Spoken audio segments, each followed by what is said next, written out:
Indigo की जो problem है लास्ट 1 वीक से आई हुई है, इसकी छोटी सी हिस्ट्री है। डीजीसीए ने इंटरनेशनल नॉर्म्स के हिसाब से 2019 में एफटीडीएल के ऊपर एक सिविल एविएशन रिक्वायरमेंट्स दिया था मार्च 2019 में।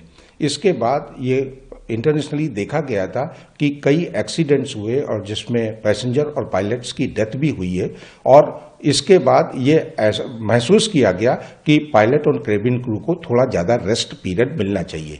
इस बात के चलते डीजीसीए ने जनवरी 2024 को एक नया सिविल एविएशन रिक्वायरमेंट सेक्शन जे पार्ट 3 में इशू किया, जिसको कि 6 जून 2024 को इम्प्लीमेंट करना था।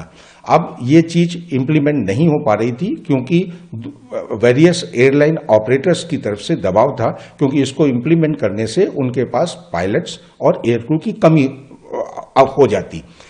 इसकी इम्प्लीमेंट ना होने के चलते बहुत से पायलट्स के ऑर्गेनाइजेशन, उनकी एसोसिएशन दिल्ली हाई कोर्ट में गए और वहां पे ऑनरेबल जस्टिस गंजू ने डिसीजन दिया कि इस पर्टिकुलर डायरेक्टिव का इम्प्लीमेंटेशन डीजीसीए को करवाना है और एयरलाइन ऑपरेटर को 2 पार्ट में करना है। इसमें 22 क्लॉज थे, 15 क्लॉज को इम्प्लीमेंट करना था 1 जुलाई 2025 तक, और बाकी बचे 7 क्लॉज का इम्प्लीमेंटेशन करना था 1 नवंबर 2025 को। मेन डिफरेंस इसमें क्या था, जो पुराने ऑर्डर थे और नए ऑर्डर के बीच में, कि पायलट लोगों को और कैबिन क्रू लोगों को जो पहले वीकली ऑफ मिलता था 36 घंटे का, उसको बढ़ा करके 48 घंटे का कर दिया गया था। और एक पायलट के लिए नाइट लैंडिंग जो पहले 4 से 5 करते थे, अब मात्र उनको 2 लैंडिंग ही करनी थी।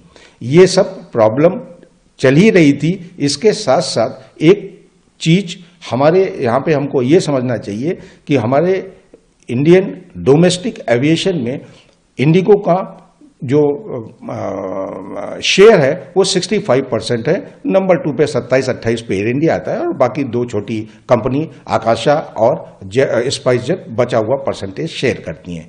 तो इंडिगो के पास इस चीज का गुरूर था, और उन्होंने डीजीसीए के साथ मिल करके उनको ये विश्वास था कि उन्होंने कोई भी ये एक्शन नहीं किया, और ये सिचुएशन आई कि उन्होंने सडनली पायलट की कमी, उन्होंने अपना एक प्रेस रिलीज दिया था जिसके अंदर 5-6 पॉइंट बताए थे कि वेदर का इशू है, जहाज अनसर्विसेबल है, डाउन है, क्रू की कमी है, और टीडीएल के जो प्रेजेंट इशू हैं वो रीजंस हैं। ये सारी चीजें अनुचित थी। मेन इशू इनका ये था कि इन्होंने इस पर्टिकुलर सर्कुलर का इम्प्लीमेंट नहीं किया था, और इनको ये आभास था कि जब भी ये इसको इम्प्लीमेंट करेंगे इनको एडिशनल क्रू और एडिशनल कैबिन क्रू की जरूरत होगी, जिसको के लिए इनके पास 2 साल का समय था। इनको तुरंत कर लेना था, क्योंकि आज की डेट में अगर ये एडिशनल पायलट्स या क्रू को एम्प्लॉय भी करते हैं तो उनके ट्रेनिंग, उनके रूट क्लियरेंस, उनकी टाइप ट्रेनिंग, उनका